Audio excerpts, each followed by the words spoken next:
প্রধান উপদেষ্টা ডক্টর মোহাম্মদ ইউনূসের হাই রিপ্রেজেন্টেটিভ ডক্টর খলিলুর রহমানের সঙ্গে টেলিফোনে কথা বলেছেন যুক্তরাষ্ট্রের উপজাতীয় নিরাপত্তা উপদেষ্টা Alex N Wang.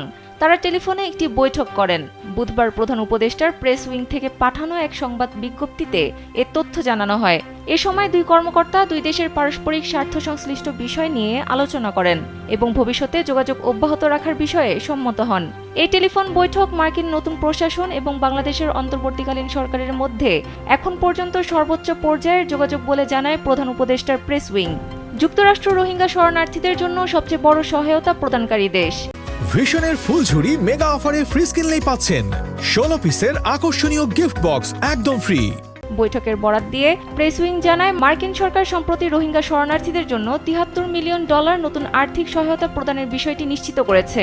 Press wing আরও জানায়, জুলাইয়ে গণ অভ্যুত্থানে অংশ নেওয়া নারী শিক্ষার্থীদের মর্যাদাপূর্ণ ম্যাডেলিন অ্যালব্রাইট অনারারি গ্রুপ অ্যাওয়ার্ড পুরস্কার দিয়ে স্বীকৃতি দেওয়ার সিদ্ধান্ত নিয়েছে যুক্তরাষ্ট্র।